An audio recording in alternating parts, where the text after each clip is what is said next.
الحمد لله والصلاة والسلام على سيدنا محمد وعلى آله وأصحابه أجمعين. الحمد لله والصلاة والسلام على سيدنا محمد وعلى آله وأصحابه أجمعين. أما بعد فأعوذ بالله من الشيطان الرجيم. بسم الله الرحمن الرحيم. النبي أولى بالمؤمنين من أنفسهم وأزواجه أمهاتهم. وقال الله تعالى: إن الله وملائكته يصلون على النبي يا أيها الذين آمنوا صلوا عليه وسلموا تسليما. وقال النبي صلى الله عليه وسلم: لا يؤمن أحدكم حتى أكون أحب إليه من والده وولده والناس أجمعين. صدق الله العظيم. اللهم صل على سيدنا محمد وعلى آل سيدنا محمد وبارك وسلم. اللهم صل على سيدنا محمد وعلى آل سيدنا محمد وبارك وسلم. میرے معزز مسلمان بزرگوں، عزیز و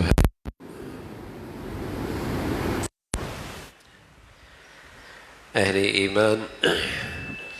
اور اہل اسلام کے ہاں اللہ کے نبی صلی اللہ علیہ وسلم کی کیا عظمت، کیا تعظیم، کیا مقام ہے. تو اس کی شہادت اللہ کے کلام نے دی ہے، قرآن مجید نے بتلائی ہے. النبی اولی بالمؤمنین من انفسهم وازواجہ امہاتهم، کہ ایمان والوں کے ہاں ان کی جان سے بھی اور ان کی ذات سے بھی زیادہ جس ذات کا مقام اور مرتبہ ہے وہ محمد الرسول اللہ کا ہے. اور ان کی ازواج اہل ایمان کی روحانی مائیں ہیں، گویا کہ آپ علیہ الصلاۃ والسلام اہل ایمان کا روحانی والد بھی ہیں. خود رسول اللہ صلی اللہ علیہ وسلم نے بتلایا کہ لا یؤمن احدکم حتی اکون احب الیہ من والدہ وولدہ والناس اجمعین، کہ کسی ایمان والی کی ایمان کی سچائی یہی ہے اور اس کے ایمان کے ہونے کی علامت اور گواہی یہی ہے کہ اسے اللہ کے نبی سے جو محبت ہو، اپنے والد سے بھی اور اپنی اولاد سے بھی اور دنیا کے تمام انسانوں سے زیادہ ہو. یہی ایمان کی علامت ہے. یہ مسلمانوں کے ہاں اللہ کے نبی صلی اللہ علیہ وسلم کا ایک مقام ہے، ایک مرتبہ ہے. اور سبحان اللہ، آپ کی شان ہے اور آپ کی عظمت ہے کہ جب اللہ رب العزت اہل ایمان سے کہتے ہیں کہ تم میرے نبی پہ درود و سلام پڑھو، تو ساتھ یہ بھی کہتے ہیں کہ یہ عمل میں بھی کرتا ہوں اور یہ عمل میرے فرشتے بھی کرتے ہیں. آپ کی عظمت، آپ کی شان کہ جس عمل کی ہم تمہیں تلقین کر رہے وہ عمل خود باری تعالیٰ بھی کر رہے ہیں. بلکہ یہ ایمان والوں کے لیے بھی بڑے اعزاز کی بات ہے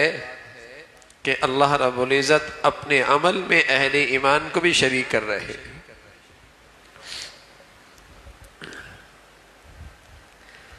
تو رسول اللہ صلی اللہ علیہ وسلم کا یہ مرتبہ ہے اور یہ بات عالم کفر بھی جانتا ہے، اہل باطل بھی خوب اچھی طرح اس سے واقف ہے. اسی ایمانی حرارت کو مختلف مواقع پہ اپنے ملکوں میں اور عالمی سطح پر اس درجہ حرارت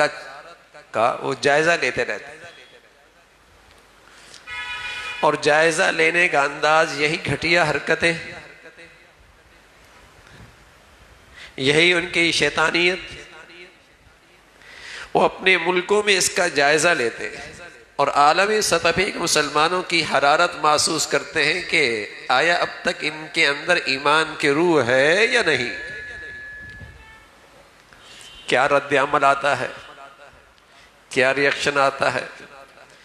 اور کس طبقے سے آتا ہے، اور کس ملک سے آتا ہے، اور کس علاقے کا آتا ہے، اور کس سطح کے آتا ہے،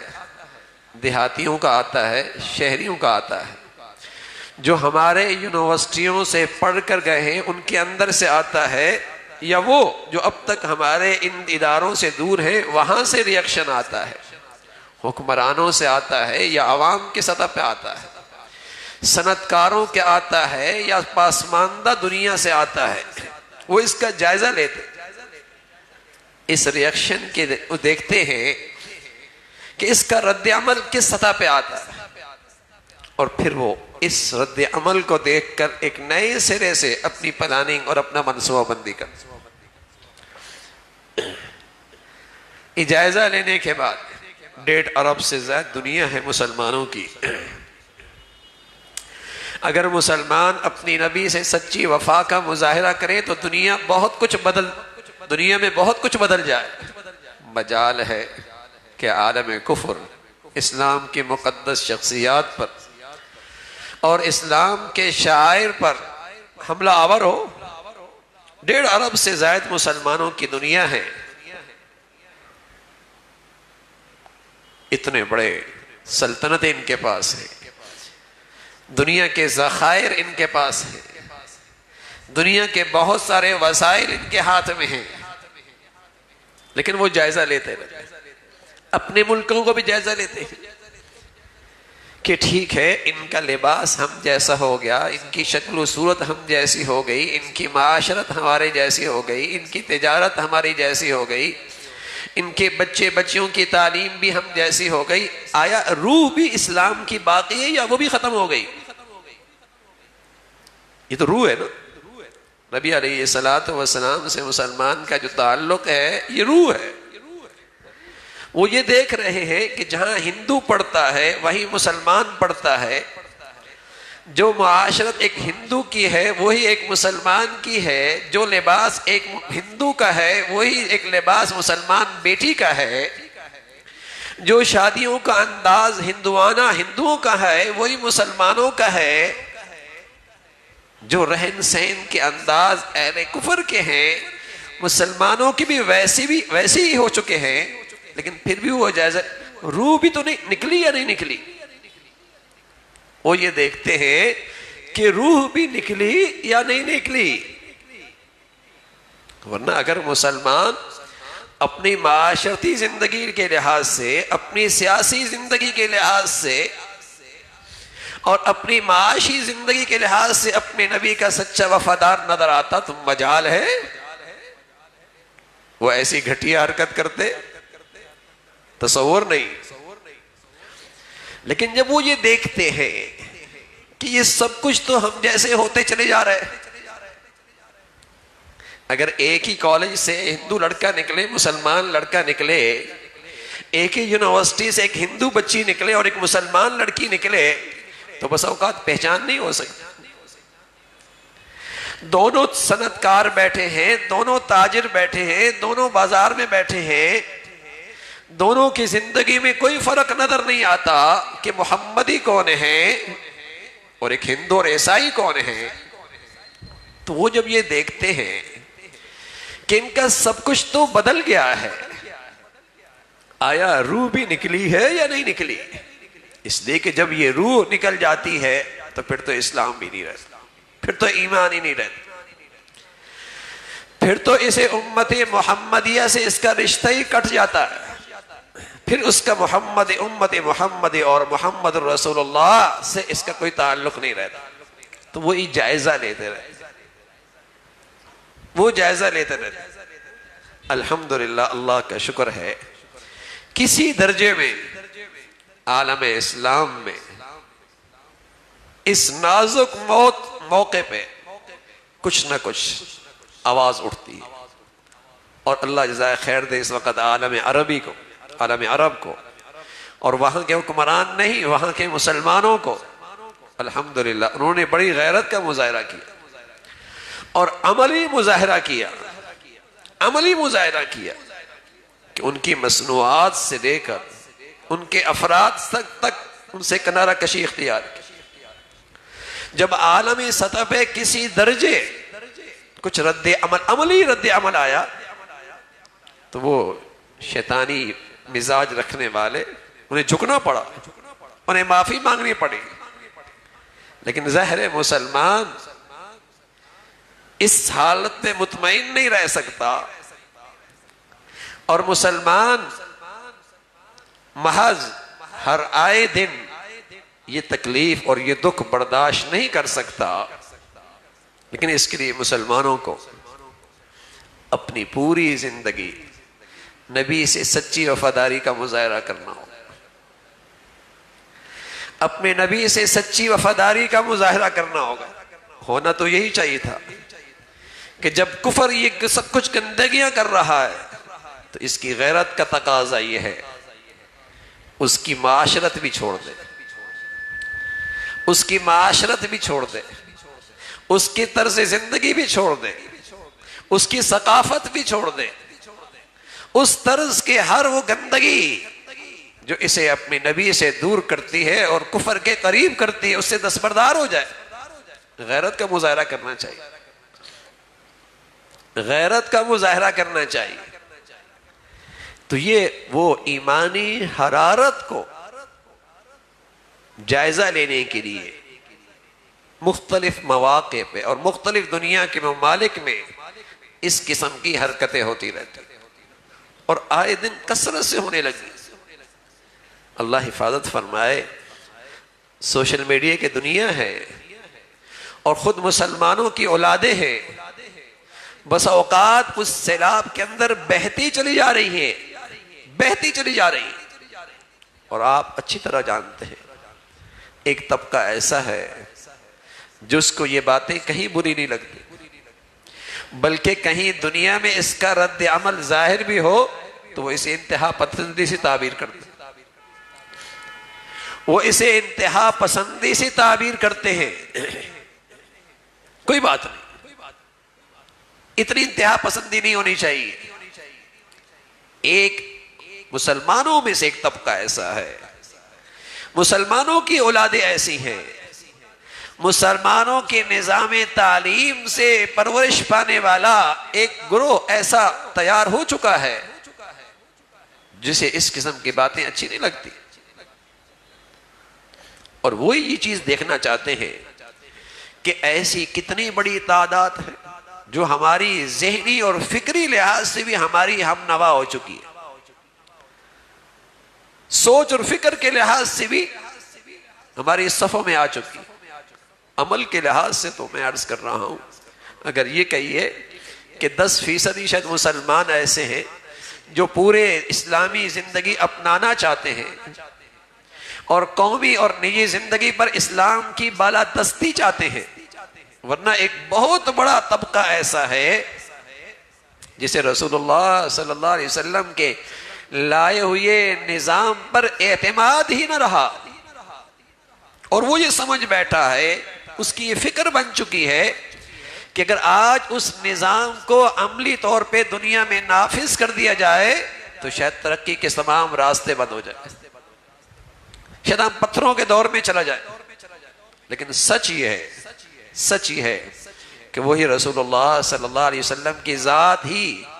اور آپ کی وہ تعلیمات ہی ایسی ہیں کہ اگر مسلمان پھر اپنا دور عزت کا اور عروج کا اور سعادت کا اگر اس طرف قدم اٹھانا چاہتا ہے تو راستہ رسول اللہ صلی اللہ علیہ وسلم کی ذات اور آپ کی تعلیمات، اور کوئی راستہ نہیں. عزت کا راستہ وہی ہے. حضرت عمر رضی اللہ تعالیٰ عنہ فرمایا کرتے تھے، میں ایک دن کھڑے ہوئے بیت مکہ کے پہاڑوں میں، دوست احباب بھی ساتھ تھے، کچھ سوچ رہے ہیں. ساتھیوں نے کہا عمر رضی اللہ تعالیٰ عنہ گرمی ہے اور گرمی کی شدت ہے، کیوں کھڑے ہو اور کیا سوچ رہے ہو؟ فرمانے لگے زمانہ جاہلیت میں جب تک رسول اللہ صلی اللہ علیہ وسلم کا دامن نہیں تھاما تھا میں یہاں اونٹ چرانے آیا کرتا تھا، اور اونٹ چرا کے جب واپس جاتا تو میرا ابا خطاب مجھ سے کہتے عمر تجھے تو اونٹ چرانے نہیں آتے تو دنیا میں کرے گا کیا؟ تجھے تو اونٹ چرانے ہی نہیں آتے دنیا میں تو کرے گا کیا؟ آج اپنی قسمت پہ نازا ہوں اور اللہ کا شکر گزار ہوں کہ رسول کریم صلی اللہ علیہ وسلم کا دامن کیا تھاما ہے، آج اللہ نے امیر المومنین بنا دیا، خلیفۃ المسلمین بنا دیا، عزت ملی ہے، سعادت ملی ہے، عروج ملا ہے۔ تو میرے عزیزو، ایک تو نسل مسلمانوں میں ایسی تیار ہو چکی ہے جسے محمد رسول اللہ کے لائے ہوئے نظام پر اعتماد ہی نہ رہا، ورنہ سچ ہی ہے آج ہم انفرادی لحاظ سے لے کر قومی سطح پہ اور معاشرتی بگاڑ سے لے کر معاشی بربادی تک جن مسائل کا شکار ہیں اس کا حل ایک ہے، وہ محمد رسول اللہ کا لایا ہوا نظام ہے، وہ آپ کی مبارک تعلیمات ہیں، وہ نور ہے جس سے یہ دنیا کی ظلمت ختم ہو سکتی ہے، جس سے دنیا کا اندھیرا چھٹ سکتا ہے، اسی سے ہمارے مسائل کا حل ہے۔ لیکن ایک نسل ایسی تیار ہو چکی بدقسمتی سے جسے اللہ کے نبی صلی اللہ علیہ وسلم کے اس نظام پر اعتماد نہ رہا، وہ کہتے ہیں ٹھیک ہے نماز کے حد تک ٹھیک ہے، عید کی نماز ٹھیک ہے، قربانی ٹھیک ہے، کچھ روزے ٹھیک ہیں، لیکن اس نظام کے مطابق عدالت، اس کے نظام کے مطابق معیشت، اس نظام کے مطابق ملکی نظام اور قوانین، یہ انہیں سمجھ میں نہیں آتے، یہ انہیں سمجھ میں نہیں آتے، اس پر انہیں اعتماد نہیں، یہ المیہ ہے، یہ بدنصیبی ہے، یہ تو آخری درجہ ہے، یہ تو آخری درجہ ہے کہ رسول اللہ صلی اللہ علیہ وسلم کی عظمت پر عزت پر آنچ آئے اور مسلمانوں کے ہاں اس کا کوئی رد عمل نہ ہو، یہ تو آخری درجہ ہے کہ روح ہی نکل گئی۔ ورنہ میرے عزیزوں میں عرض کر رہا ہوں کہ وہ ہر لحاظ سے اپنی معاشرت اور اپنی معاشی نظام اور اپنا سیاسی نظام اسلامی دنیا پر مسلط کر چکے، اپنا نظام تعلیم، اپنا اقتصادی نظام اسلام مسلمان دنیا میں مسلط کر چکے ہیں، اور مسلمان خواب غفلت میں ہیں۔ جب وہ ان سب چیزوں کو مسلط کر چکے ہیں تو پھر وہ جائزہ لیتے ہیں اب مسلمان قوم کا کیا حال ہے، اور کون سا طبقہ ایسا ہے حکمرانوں کا، عوام کا، جو ہمارے اداروں سے پڑھ کے گیا ہے یا جو ہمارے اداروں سے دور ہے، پسماندہ دنیا یا ترقی یافتہ دنیا، ہمارے ملکوں میں رہنے والے یا اسلامی دنیا کے اندر رہنے والے، کون سا طبقہ ایسا ہے کہ وہاں سے کیا رد عمل آتا ہے، یہ وہ حرارت معلوم کرنے کے لیے مختلف موقعوں پہ یہ گھٹیا حرکت کر رہے ہوتے ہیں۔ لیکن اگر مسلمان اپنے نبی سے سچی وفاداری کا مظاہرہ کرے اور غیرت کا مظاہرہ کرے، جو اللہ کا نہیں وہ ہمارا بھی نہیں، جو رسول اللہ صلی اللہ علیہ وسلم کا نہیں وہ ہمارا بھی نہیں، محمد الرسول اللہ، محمد صلی اللہ علیہ وسلم اللہ کے رسول ہیں، اور اس رسول کے سچے پیروکاروں کی شان کیا ہے؟ اشداء علی الکفار رحماء بینہم، اشداء علی الکفار رحماء بینہم، جو اس رسول کے سچے پیروکار ہیں ان کی نشانی کیا ہے؟ اشداء علی الکفار، کفر کے مقابلے میں تو بڑے سخت ہیں، غیرت کا مظاہرہ کرتے ہیں، اور آپس میں بڑے ملائم ہیں، ایک دوسرے پہ بڑے مہربان ہیں،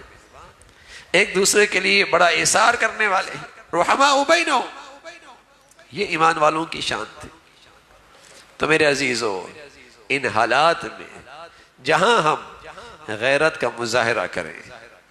غیرت کا مظاہرہ کریں، وہاں ہم اس کوشش میں لگے رہیں کہ وہ کون سا طریقہ اور وہ کیسا انداز اختیار کیے جائے کہ مسلمان عملی طور پر بھی اپنے نبی کا سچا وفادار بنے، عملی طور پر۔ اور جس دن مسلمان اس رخ پہ چل پڑا تو اللہ رب العزت کا اعلان ہے وَأَنْتُمُ الْأَعْلَوْنَ إِن كُنتُم مُؤْمِنِينَ، سر بلند تم رہو گے، سر بلند تم رہو گے، عزت تمہاری لیے ہے، مدد اور نصرت اللہ کی تمہاری لیے ہے۔ اِنَّا لَنَنْصُرُ رُسُلَنَا وَالَّذِينَ آمَنُوا فِي الْحَيَاةِ الدُّنْيَا، سر بلند تم رہو گے، اللہ کی مدد اور نصرت تمہارے لیے ہے، دنیا میں غلبہ تمہارے لیے مقدر ہے۔ کب؟ جب تم سچے مسلمان بن جاؤ، جب تم سچے اللہ اور اللہ کے رسول کے وفادار بن جاؤ، تو سوچ اور فکر کے لحاظ سے بھی،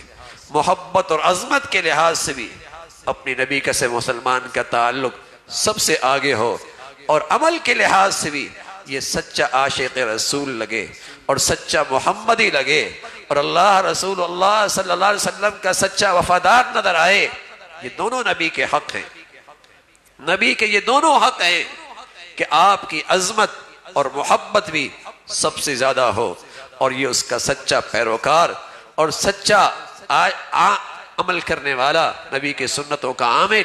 یہ بھی نظر آئے۔ یہ دونوں نبی کے حق ہیں۔ اللہ رب العزت ہمیں عمل کی بھی توفیق نصیب فرمائے اور اپنے نبی سے سچی محبت اور عظمت بھی، یہ رشتہ بھی نصیب فرمائے، اسی پہ خاتمہ اور زندگی عطا فرمائے۔ وآخر دعوانا الحمدللہ رب العالمین۔